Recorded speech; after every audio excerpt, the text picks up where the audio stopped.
The story opens by introducing us to Kunon, a completely blind boy who startles his parents by asking what it truly means to see.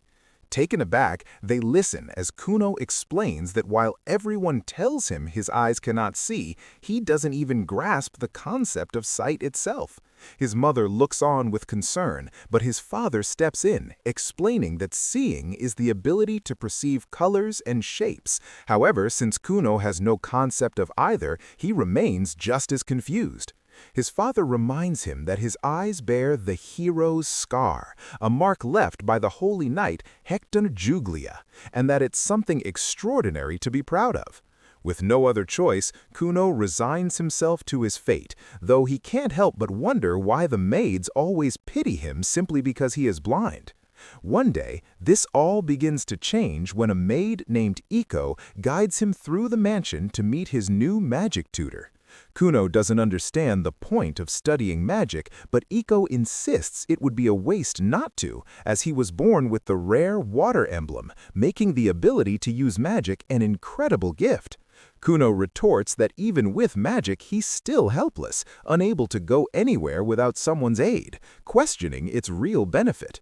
After a short walk, they finally meet Jenny Corse, who introduces herself as his magic tutor. Mere minutes into their first lesson, Kuno grips a magic wand and successfully casts a spell. Unsure of what he's just done, Jenny explains he cast Aori, a water spell that allows him to produce water from magic. She then mentions that the sphere of water he created is about the size of an eyeball, a comment that immediately captures his full attention. While Jenny panics, thinking she's offended the blind boy, and tries to backtrack by explaining it was just an analogy to help him understand, Kuno is completely lost in thought. He isn't offended, he's processing the very idea of an eyeball's size and what he has just manifested. A profound realization dawns on him. If he can create a sphere of water that size, perhaps he can create eyes for himself. Fueled by this newfound determination, Kuno decides he will forge his own eyes using magic. This resolve is immediately visible during lunch, where he begins to carefully feel his food, deconstructing his sandwich with his hands just to inspect what's inside. He had never given it a thought before, but now he can't help but feel an overwhelming curiosity about what's inside his sandwich. Everything is suddenly intriguing to him, and he wonders about the cool, grass-like thing in his mouth. Iko informs him it's called lettuce, and the tangy spread on the bread is a delicacy known as mustard. Kuno then picks up another item from his plate, assuming it's an apple, but Iko corrects him, explaining it's actually a plum. She notices his newfound inquisitiveness and comments on how rewarding it is to cook for him, as he's showing a genuine interest in different foods for the very first time. Kuno examines a strawberry, telling her that he's now fascinated by what he's eating, but he's being overwhelmed by too many different aromas at once. This is clearly because Iko prepared a feast for him, but she simply reiterates how fulfilling it was to cook. Later that day, a woman named Fiona joins Kuno to read him a book, just as they always do. To her surprise, Kuno specifically requests the story of the holy knight, Hector Juglia. Fiona is taken aback by his request, but reluctantly agrees after Iko reassures her. She asks Kuno to let her know if the story becomes too much for him, clearly showing her concern for his well-being. Kuno reassures her, stating that right now he has an insatiable thirst for all kinds of knowledge. The tale begins, explaining that long ago a great war raged between the world's heroes and the Demon King. This nation's hero, Hector Juglia, ultimately defeated the Demon King, but lost an arm and a leg in the ferocious battle. Ever since that war, descendants of the hero are occasionally born with something missing, an arm, a leg, or their sight. And given how long ago the battle was, one could even imagine that one of these descendants of Juglia might have been born without, well, a certain something. The people have come to call these children reincarnations of the hero, and their condition the hero's scar. However, Kuno sees himself as his own person, recognizing his magical power as something uniquely his, like a true narcissist.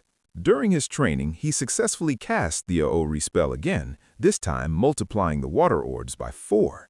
Kuno is utterly determined, believing that by using his power, he can cast magic, and with his magic, he will finally create his own eyeballs. He is resolved to succeed at any cost, But after pushing himself to cast this advanced spell, he is brutally reminded of reality when his body suddenly collapses from the strain.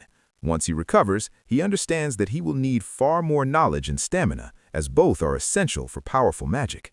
Iko reminds him that he is still only 7 years old and doesn't eat very much, implying that he will certainly need to build his strength for the trials ahead. Kuno, however, insists that waiting to grow stronger over time will be too late, declaring that fainting from basic magic is completely unacceptable. Iko explains that drastically increasing his food intake would make him sick, so they must do it in stages. Kuno agrees, adding that he also wants to strengthen his muscles to be like the great heroes, but admits he's not good at running or walking. Iko then suggests sword practice, and though Kuno initially objects, feeling it's not the path for a mage, she promises to find him a competent master. Before she leaves, Kuno stops her to thank her for everything, a gesture that makes Iko incredibly happy, though she cheekily replies that a nice pay raise would also be lovely. 2 days later, Kuno is training with his new swordsmanship tutor, who instructs him to focus on the muscles in his arms and shoulders, swinging the sword downward in a fluid motion from shoulder to elbow to wrist. Iko watches attentively until she spots Jenny arriving for the magic lesson and alerts Kuno. He pauses his training to greet his magic tutor, and as the swordsman departs, Jenny approaches, noting his new fencing practice. Kuno explains that he needs both knowledge and stamina to master magic. Jenny is slightly taken aback by how much he has changed in just a few days as she swaps his training sword for a wand. Deciding to review the Inori spell from their previous lesson, she doesn't expect much, but when Kuno effortlessly casts multiple spheres of water at the same time, she is left completely speechless. That's the look of a teacher who realizes her easy job is about to end. Jenny can't comprehend how he has advanced so much on his own after just one lesson, and honestly, she finds his potential truly terrifying. Elsewhere, Princess Marika is playing in her mansion when her handmaiden informs her that the carriage is ready. Marika questions if she really must go, prompting the maiden to ask if she despises the idea of visiting her fiancé so much. Marika muses that she's sure Kuno feels the same way, as he always appears so gloomy. The handmaiden reminds her that this is the king's decision, leaving Marika no choice but to comply. Inside the carriage, Marika's thoughts drift to Kuno, the boy born with the hero's scar and a person of great importance to the kingdom of Juglia. She understands that this political marriage is part of her royal duty, but she can't help but feel conflicted about it. She recalls their first meeting, how she always tried to cheer him up, asking him what he liked and what games he wanted to play, like a girlfriend trying to fix a toxic relationship. However, Kuno's only response was always nothing, because he couldn't do anything or go anywhere on his own. Mirika's expression saddens at the memory, dreading the thought of having to see that gloomy face for the rest of her life. But to her astonishment, when she meets Kuno this time, he greets her with a radiant smile, more vibrant than she has ever seen him. Mirika is utterly speechless, and when she asks what happened, Kuno joyfully tells her he has fallen in love with magic. He decides to show her the Aori spell right then and there, creating a sphere of water and then taking it a step further by transforming it into a shimmering miniature rainbow just for her. Mirika is completely enchanted by the display, recognizing how truly impressive it is. Kuno then apologizes for making her feel like she had to walk on eggshells around him and asks if she would listen to his stories, as he's been doing many exciting things lately. Mirika looks at him amazed, never having known he could make such an expression. Without a moment's hesitation, she takes his hand and follows him, genuinely eager to hear his tales. At the end of the day, she returns home, her mind replaying how much fun she had with Kuno and wishing she could see him again soon. Meanwhile, Kuno also thinks of her after she leaves, remarking that he had never offered her his hand before.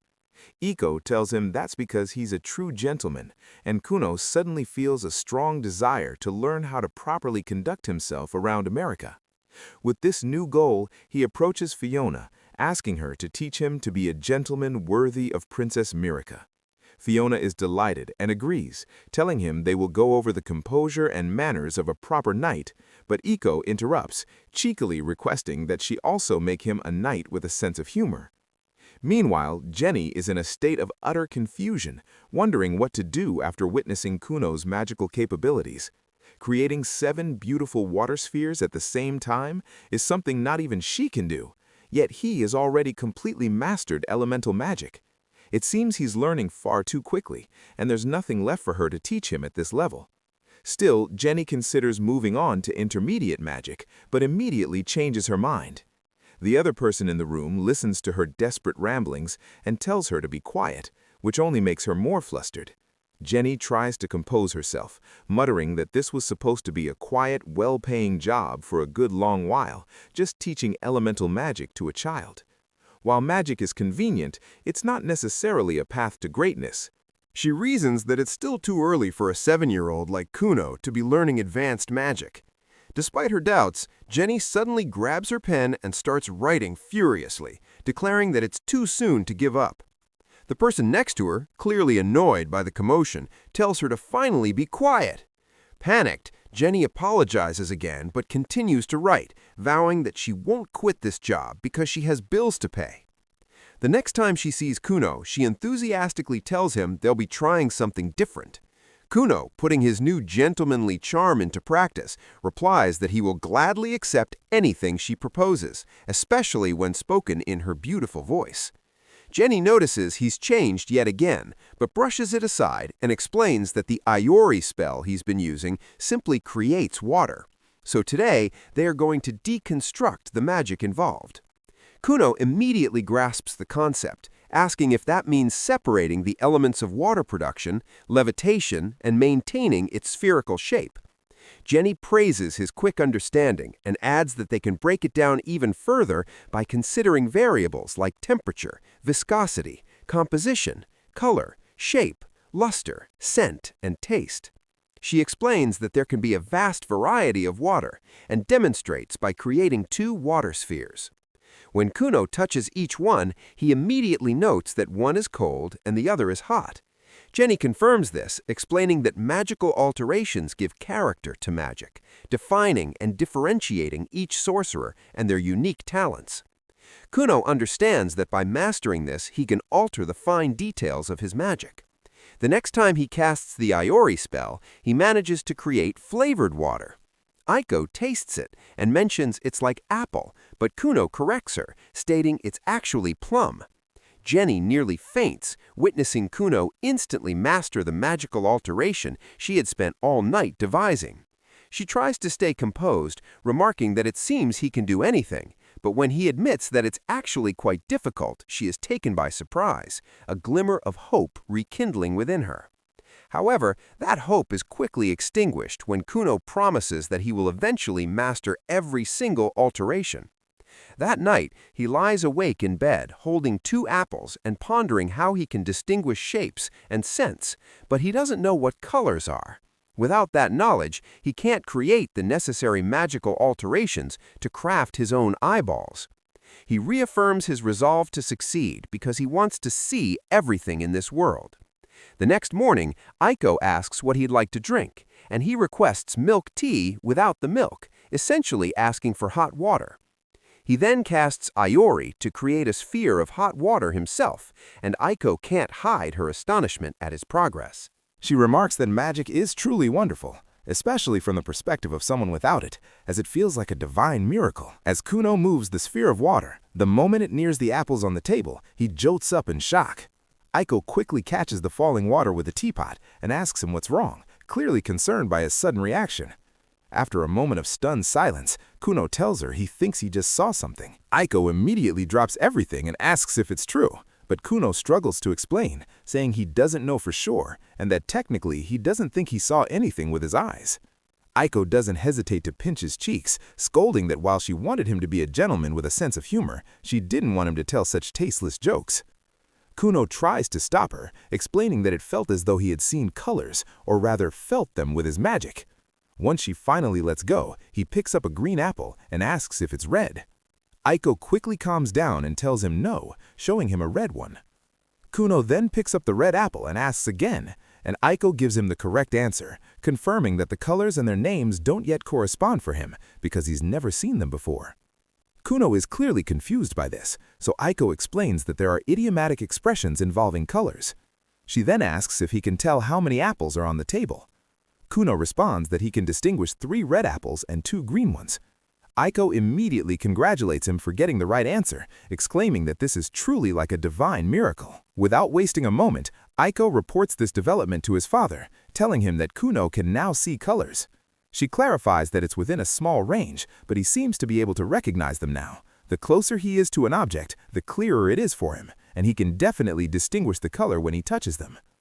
Kuno's father is clearly shocked by the news and asks if this means he can now read books. Aiko confirms this, explaining that he can follow the ink to recognize the letters' colors, and though he hasn't learned the alphabet yet, he is already engrossed in picture books and encyclopedias.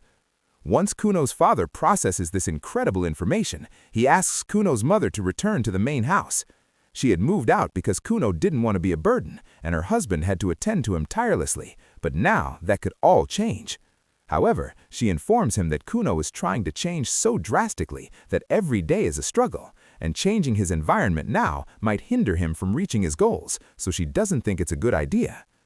Kuno's father quickly understands her logic and agrees she's right, adding that he's close enough to see him whenever he wants. He apologizes for putting her in the situation of caring for Kuno all by herself, but Aiko assures him that it's no trouble at all. She says she loves working for money, and the more money, the better. Kuno's father smiles, remarking that her cheerful spirit might have a positive effect on his son. Seizing the opportunity, Ito says that more than a compliment, she'd love a raise, but Kuno's father just laughs, making his answer perfectly clear. Sometime later, Ito finds Kuno experimenting with his magic once again. He explains that Jenny will be arriving soon and he wants to surprise her. Ito encourages him to give it his all, so Kuno casts Ioti, creating an enormous red sphere of water above them. Ito praises him, saying it's a beautiful color, like the eyes of a white rabbit. Kuno is just as excited as she is, mentioning that when he makes the water spheres larger, he can perceive the color more intensely. He tries to focus on the color he's perceiving, but just then his parents and brother arrive. His mother tells him she heard the news and knows that he can now see colors. Kuno smiles and recognizes his voice immediately, knowing it's his dear mother. His sudden excitement causes him to lose focus, and the massive sphere of water he was holding in the air suddenly crashes down on top of him and Ito. After a moment of silence, Kuno completely ignores what just happened and continues talking to his mother despite being soaking wet. However, the deep red color of the water looks disturbingly like blood, and the terrifying sight makes his mother scream in horror. Before she can even process what she's seeing, she faints into her older son's arms. This time, Kuno's father isn't laughing. He is instantly filled with rage, demanding to know how Kuno could do something so horrible. Kuno doesn't understand what the problem is, so Ito helpfully explains that red is also the color of human blood.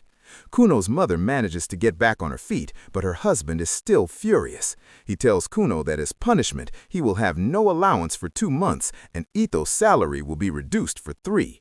Kuno apologizes and accepts his punishment, but Ito immediately faints upon hearing the news of her pay cut.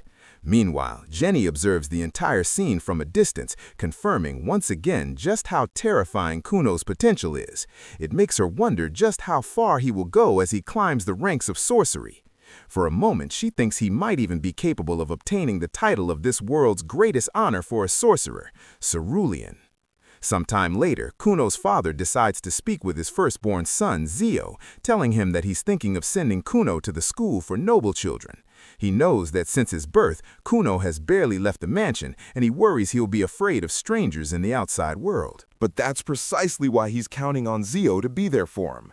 Zio hesitates for a moment, the memory of that one time he tried to play with his little brother flashing in his mind, the time Kuno tripped on the stairs and he let go of his hand. Despite the guilt that still haunts him, Zio looks at his father with determination and promises that he will do it. He will protect Kuno at any cost. Elsewhere, Kuno is calmly reading a book, tracing the words with his finger.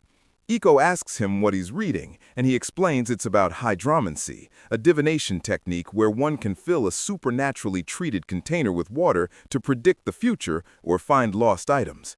Iko gets instantly excited and asks if he can find her lost youth and faded sparkle. Kuno smoothly reassures her, telling her she is still young and in the prime of her life. Unfazed, Iko then asks if he can use hydromancy to find her future husband. Kuno replies that she is a wonderful woman, so men will undoubtedly flock to her, and playfully adds that if he weren't the second son of a marquis, he would take her as his wife.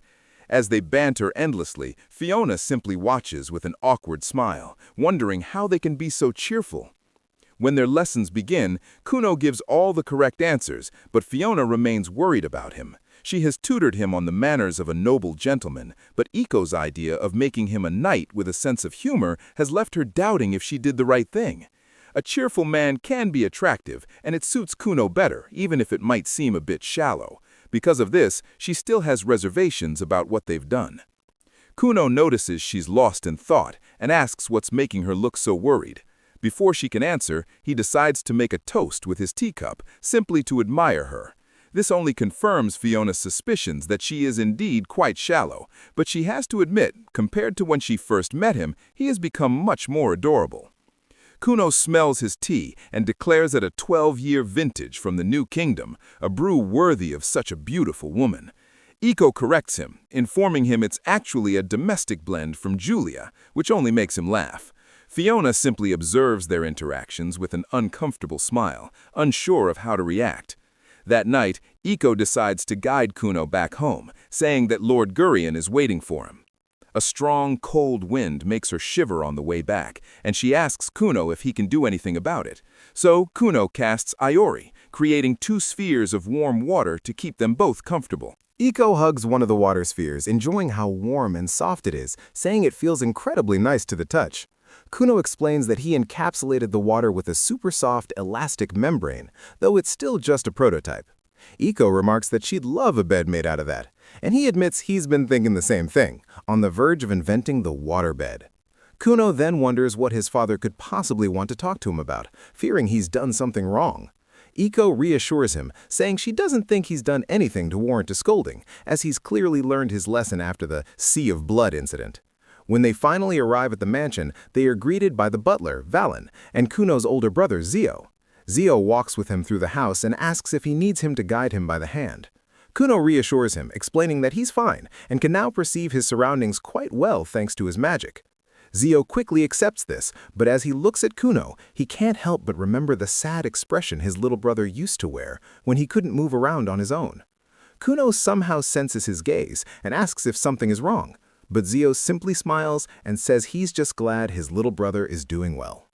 After a short walk, they finally meet with their parents, who have something important to discuss. Lord Gurion tells Kuno that Fiona informed him he has already finished the curriculum taught at the school for noble children, but she also mentioned that he isn't interested in attending the school itself. Kuno confirms this, saying he would hate to cause trouble for others and that there's something else he wants to prioritize over school. His father tells him he has always believed Kuno should do whatever his heart desires, but noble children are obligated to attend school. Officially, he is enrolled, but due to his special circumstances, they have received the king's permission to make his schooling optional. Kuno is silent for a moment before remarking that this smells a lot like nepotism. His father replies that he doesn't appreciate that phrasing and that it's beside the point, asking him to give it more thought. Kuno asks if he's referring to how he uses his allowance, as his father always complains about the way he spends it. He acknowledges that it might seem like a waste of money to his father, but he believes he uses it responsibly. His father tries to interject that he's not talking about his allowance, but Kuno continues, thanking him for always working so hard to provide for the family. His father asks him to drop the subject because he's making him look like he's being extorted. Kuno then asks if he's still angry about him turning the garden into a sea of blood. At this, Gurion completely loses his composure and raises his voice, yelling that it was utterly unacceptable, and if it ever happens again, he'll have no allowance for 6 months. His wife tries to calm him down, reminding him that's not what they're here to discuss today. Once he's finally settled, Gurion clarifies that he's only asking Kuno to think about Princess Mirika. After all, nobles who don't fulfill their obligations are put at a disadvantage in high society. This means that because of him, Mirika could be viewed negatively in the future. Kuno understands the situation immediately, and that's all he needs to hear to agree. He tells his father he will go to school, even if it seems like a bother. Gurion clarifies that he's not asking him to go for years, he just needs to take the advancement exams. Once he passes them, he will receive an official graduation certificate, and since there are only 5 exams, he will only have to go to the school 5 times. Kuno is relieved to hear it's that simple. Zio adds that he and Mirika will be graduating after the next exam, so Kuno will be taking it with them. Without wasting any time, Kuno's mother says they must get him ready for school, as he'll need new clothes, shoes, and a proper coat. She needs to take his measurements and asks Aiko for help. After they leave to take care of that, Gurion warns Zio that other royals attend the school and might try to get close to Kuno and Mirika. Zio reassures him, promising he'll be with them to prevent any trouble. Later, when Kuno informs Mirika that he'll be attending school, she is clearly overjoyed at the news. He clarifies that he'll only be there for the advancement exams, but she still thinks it's wonderful because it means she'll get to spend time with him at school. Kuno confesses he's not sure what to expect, but Mirika reassures him, saying that she'll accompany him as his senior. Kuno accepts her offer, but also mentions he's worried that if she's always with him, all the boys who have a crush on her will get jealous. Mirika nervously tells him she's sure everything will be fine, prompting Kuno to ask if she isn't popular. This clearly offends her, and she reminds him that she's a princess, so of course she's popular. She has as many boys who like her as she has fingers on her right hand. Therefore, he should be grateful to be with her. Since that's only 5 boys, Kuno starts thinking about getting a new staff for self-defense, just in case he has to pull a Scott Pilgrim. When the day finally arrives, Kuno is dressed in a smart new outfit. Wearing an elegant mask to cover his eyes and carrying a new staff, Aiko is completely thrilled with his new look, gushing that he looks just like a prince from a classic fairy tale. Kuno plays along with his practiced charm, which makes Zio wonder if his little brother was always this shallow. Once they're in the carriage, Kuno bids farewell to his family and casts Aori to evenly coat the wheels with water. As the carriage starts to move, Zio is surprised to find that it's not shaking at all. Kuno explains that a bumpy ride is bad for the back, so he used Aori to create a smoother journey. Zio remarks that magic is truly convenient, and Kuno agrees, adding that because it's so versatile, even he might be able to find a job in the future. After a while, Zio says he's sure Kuno must be nervous about traveling so far from home, but Kuno disagrees, telling him he's become a little stronger now. He also knows that Zio has worried a lot about him, especially since he blamed himself for a long time after Kuno fell and got hurt. Zio is a bit surprised that Kuno knew, but Kuno reassures him that he's fine now. He admits that he used to wish he could just disappear, but now he's determined to survive no matter what. Zio can't help but smile at this, realizing how much his little brother has truly changed since learning magic. Kuno adds that he has an overwhelming drive to prevail, even if the rest of the world perishes, so he will live on. This statement takes Zio by surprise, leaving him quite confused, but Kuno continues, saying he will live so long that he'll feel sorry for the entire human race. Hearing this, Zio just nods and smiles uncomfortably, wondering if this is really his brother. Shaking off the strange thought, he is surprised again when Kuno perceives that they are almost at the school, which means he can sense a massive number of people. When they finally arrive, Mirika runs over to greet them, and Kuno doesn't hesitate to turn on the charm. Zio simply watches their interaction in silence, wondering what's going on with those two. Mirika decides it's time to go, but grows concerned when Kuno doesn't follow her. Kuno remains rooted to the spot, concentrating on the many voices he's hearing all at once. The presence of countless people and their endless chatter is overwhelming, and he knows his past self would have cowered at this. However, he simply smiles and extends his hand to Mirika, asking if she can be his guide for now. Mirika plays along without question, taking his hand and saying that in that case, she'll be his knight. Zio decides not to ask any questions, but he's definitely very confused by all of this. Meanwhile, Kaz, a teacher at the school, seems to be awaiting Kuno's arrival. She is also clearly worried, as this is the second son of the Marquis, the one with the hero's scar. Rumors have spread that he's a timid boy, and she can't help but worry, wondering if a novice teacher like herself can handle the task of guiding him. Her thoughts are interrupted when she overhears some girls talking about a boy as charming as a prince. That's when she sees Kuno for the first time, escorted by Mirika and his older brother. As they walk past her, she quickly reacts and calls out his name, stopping him before he gets away. Kaz introduces herself as a teacher at the school and explains that she will be his guide for the day. Kuno decides to introduce himself properly, but confuses her when he says that right now he's a girl. Kaz is completely lost, so Kuno clarifies that he's biologically a boy with a boy's personality, but he thinks today is a beautiful day. This statement doesn't help her understand at all, but before she can ask anything else, the bell rings and Mirika and Zio have to leave. Kaz bids them farewell with a smile, but once she's alone with Kuno, she gets the feeling this is going to be a lot of work.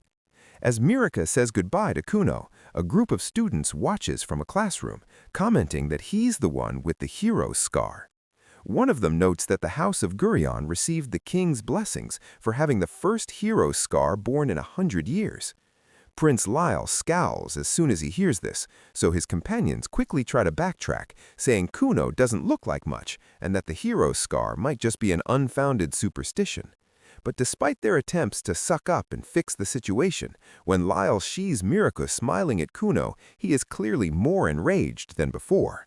Shortly after, Kaz leads Kuno to a classroom and asks if he's heard the summary of the advancement exams.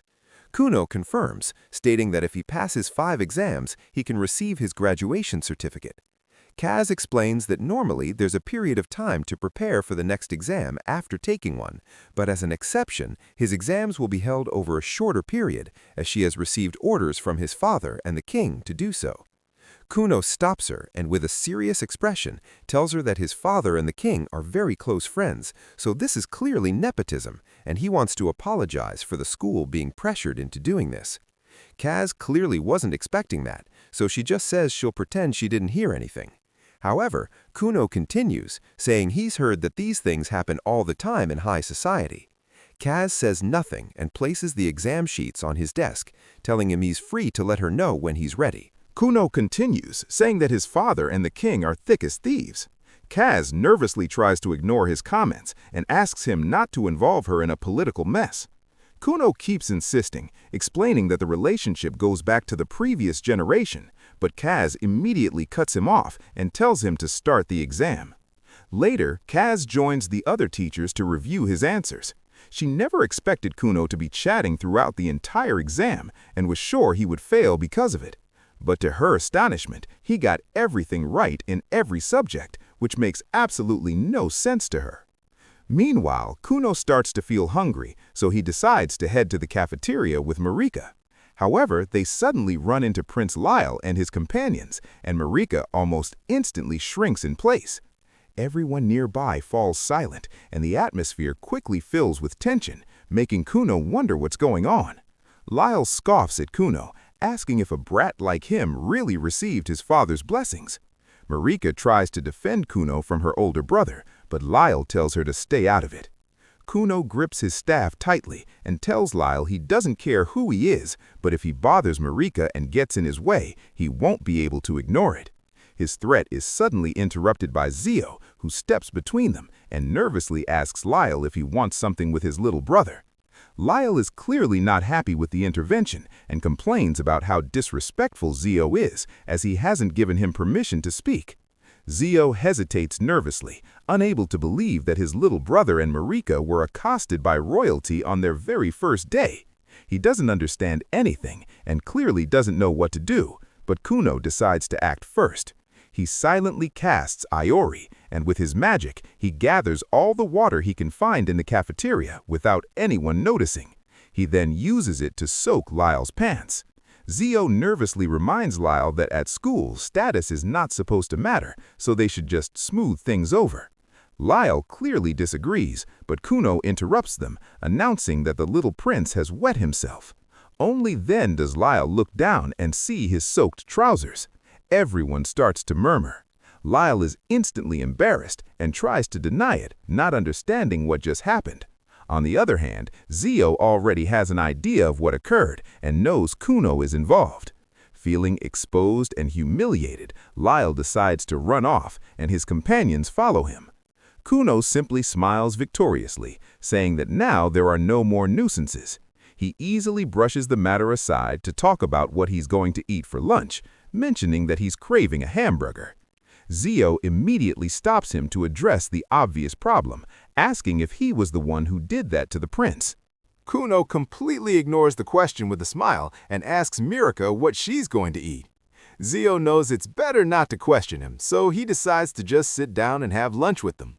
Once they finally have their food, Kuno asks about Leal, and Mirika informs him that he's her brother, the 6th prince of Juglia. Kuno is shocked to learn they are siblings, as he thought it was impossible for an older brother not to cherish his younger siblings. Mirika tells him she wishes that were true, but clearly it's not, and Zio confirms it.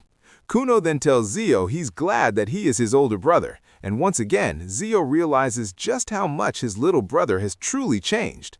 However, he also recognizes that they acted very recklessly towards someone so untouchable, and he has no idea how he's going to report this to their father. Kuno simply enjoys his meal, not a care in the world, so Mirika laughs and tells Zio that overthinking it won't change anything. Her attempt to reassure him does little to ease Zio's worries, so he can only hope they can graduate without any further incidents.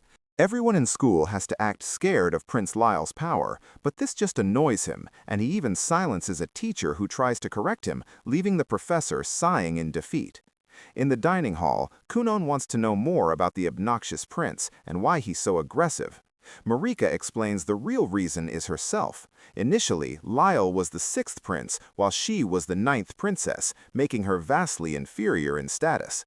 However, after becoming engaged to Kunon, the bearer of the hero's scar, her social standing rose dramatically.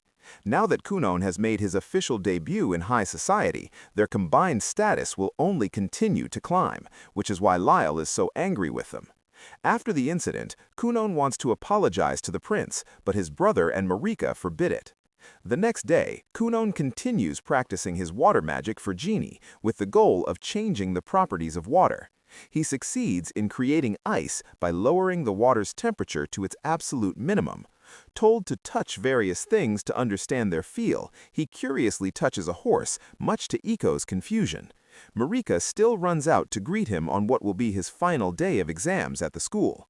Seizing the opportunity, Kunon lays on the charm with flowery words, saying things like his world would collapse if he couldn't hear her voice, which the blonde princess loves to hear, even as her brother cringes at the cheesiness.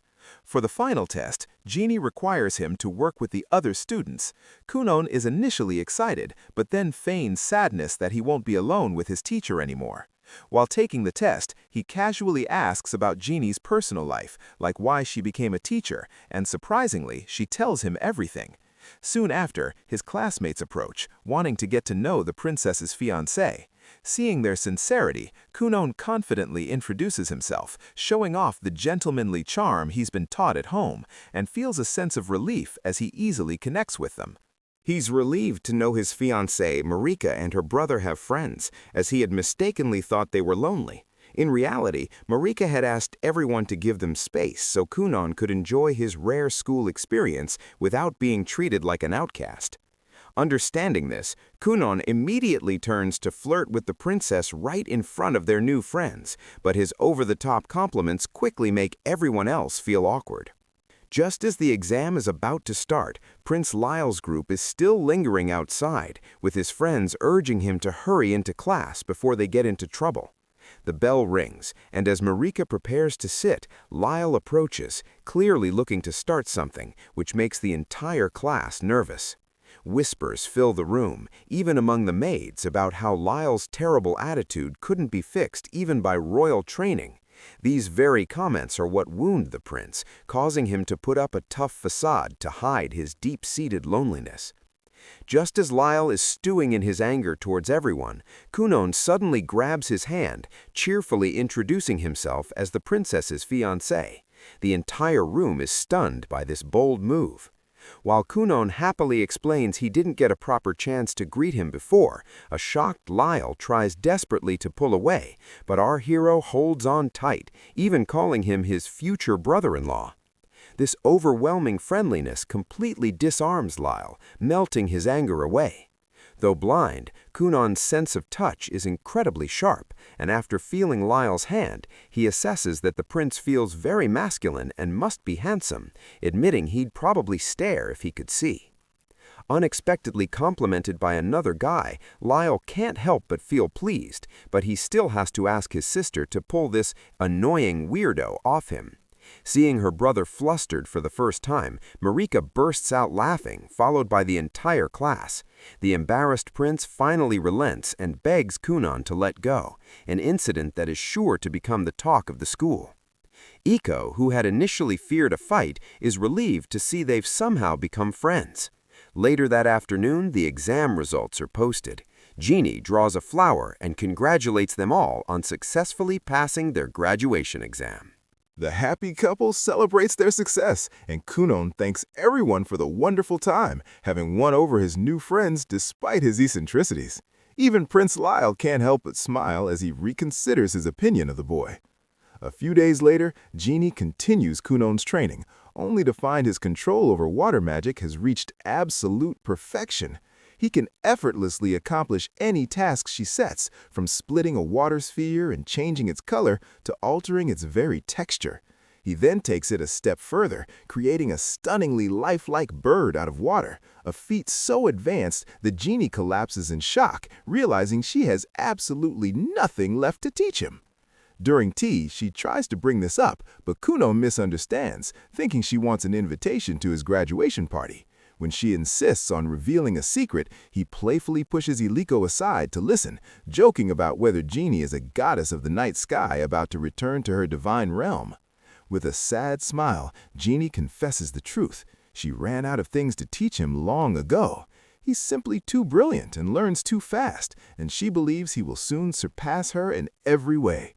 Kunon refuses to accept this, insisting he loves the magic tricks she devises to fool him, which in reality were lessons Jeannie created out of desperation. He explains that her tricks were what helped him expand the scope of his magic, gave him confidence, and provided him with a purpose in life.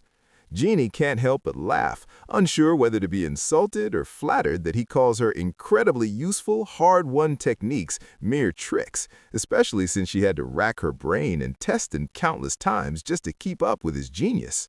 Kunon mistakenly assumes Jeannie is quitting over her salary and immediately offers to ask his father for a raise and a bonus for her, but Jeannie quickly corrects him, explaining that she feels guilty accepting such a high salary when she has nothing left to teach. She insists he has reached his limit with her and must find a more distinguished mage, as she can no longer help him progress. A saddened Kunon insists that her useful little tricks are brilliant and begs her to stay, even if she has to keep tricking him, but she gently refuses. As she leaves, Jeannie reflects on Kunon's genius, acknowledging he's destined to become an Azure Sorcerer, which renews her own motivation to improve, vowing not to be completely outshone by her former student. The next day, Iko delivers more bad news, announcing that she too will be resigning soon, explaining that with Kunon having graduated and becoming more self-sufficient, it's time for her to start her own family. She cheekily asks him to help find her replacement, a handsome male servant between 18 and 25. Hearing this, a petty Kunon immediately decides to scrap the handsome requirement, hoping it will make her less eager to leave. That evening, the family struggles with finding a new tutor. His brother suggests the legendary royal archmage Geo, but his father forbids it, explaining that a royal archmage only takes direct orders from the king, and it's nearly impossible to hire one.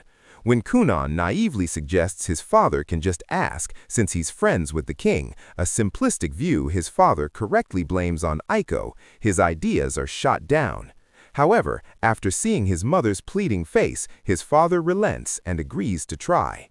Soon, word reaches the royal court, where Mirika's older sister speaks highly in his favor, and upon learning that the prospective student is the bearer of the hero's scar, the royal archmage is left utterly astonished.